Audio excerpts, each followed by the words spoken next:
Hi everyone, welcome to another installment of the Luminaris.link field guide series.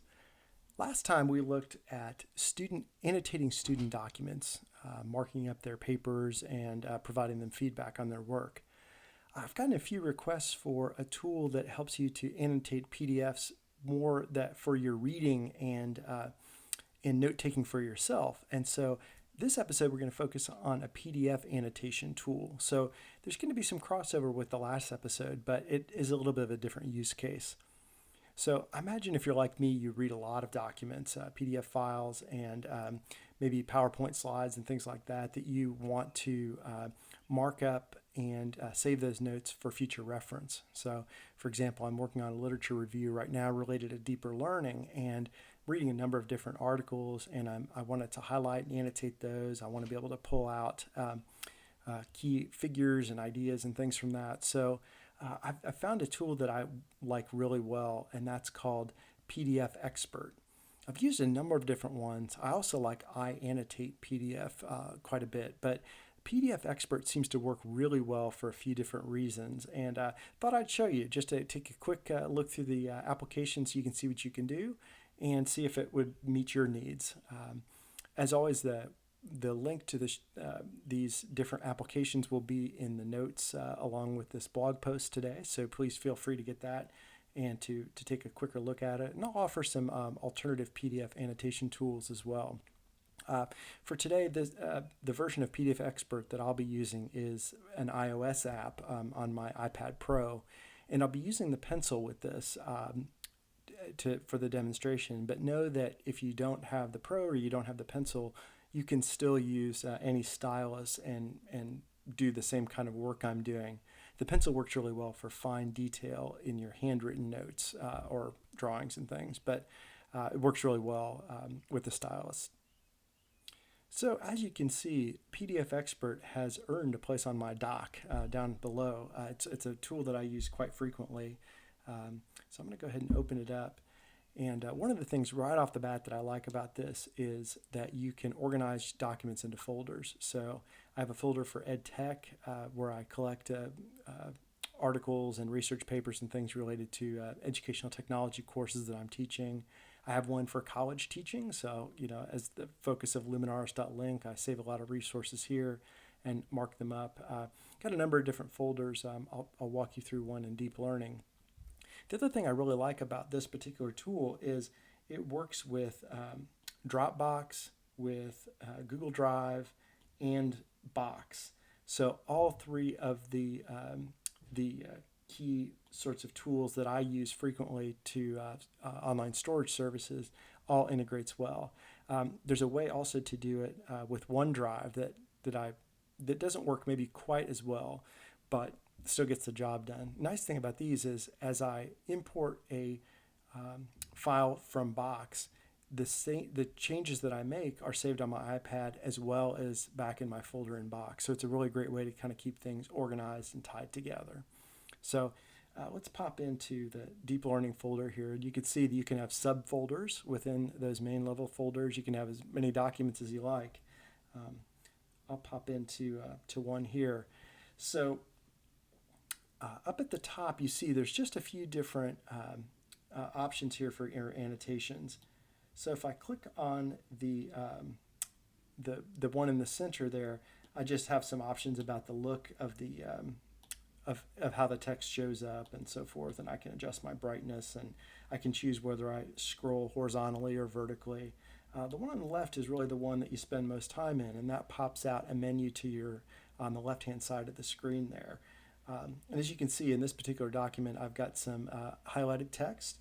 I've added this little checkmark image.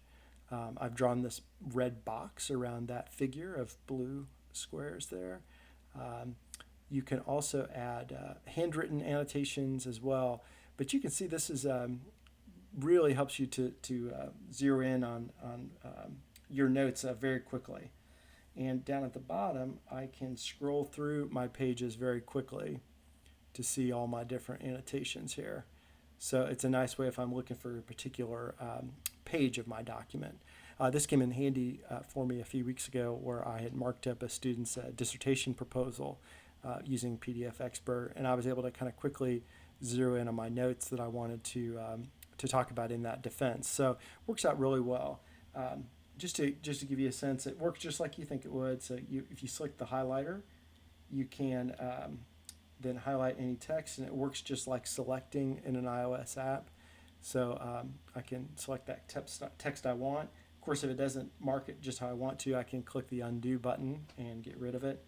I can underline text if I want to emphasize something there. I can click on the shape button there, and I have choices for different types of shapes and colors. So I might want to draw a green box around this to highlight that. Of course, just like with anything, I can move this around and change it.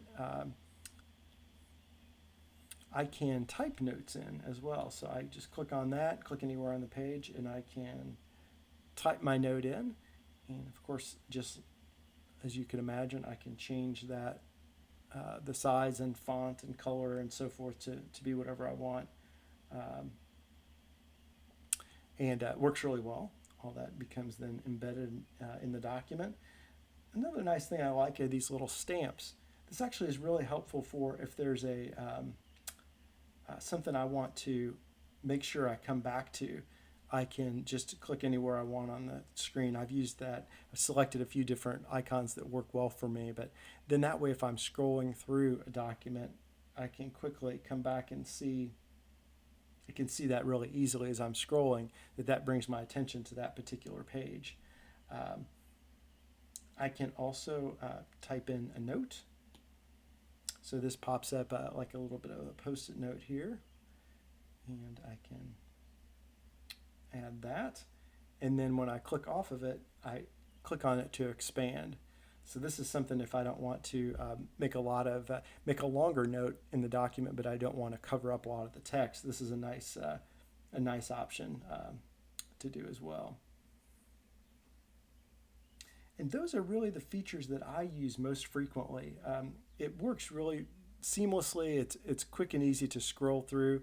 It's actually a little bit of a lag as I'm mirroring to my screen here, but it actually scrolls very fast on your device. So it works out really well. You can preview or turn on and off markup if you like.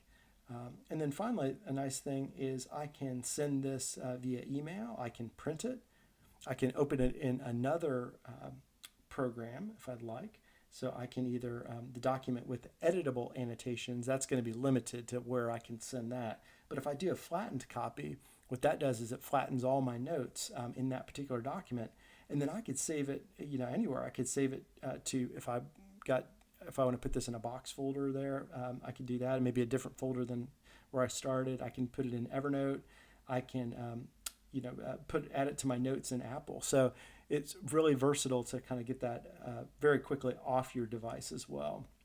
And it's nice if you're working on multiple files because I can click between documents up here in the tabs. So if I'm comparing and contrasting different documents, works really well in that way. And so that really is, I guess, the end of my demonstration of PDF Expert.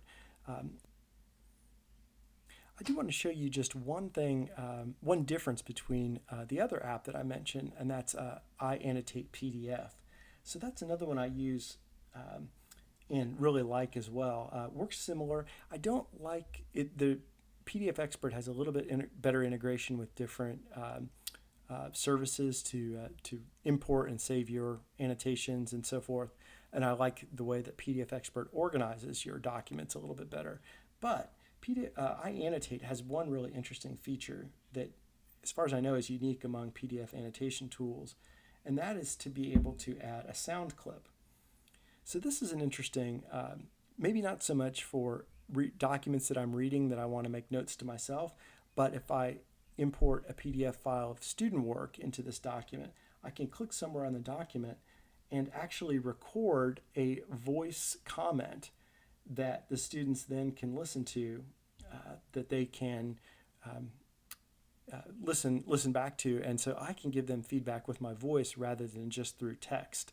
And I've found that some of my students really like this. I can say more quickly than I can type in a note, And there's something about that human quality, that interaction is really nice. So once I've saved it, I can listen back to it, or I can just shrink it down. And so then wherever there's one of these little tools, the student can open it up and play it. So that is a nice feature of iAnnotate. But again, for my money, you can see that PDF Expert is the one that's in my doc and the one that I use most often. So I hope this quick walkthrough was helpful for you. And if you are in search of a good PDF annotation tool, I would really recommend you give PDF Expert a try.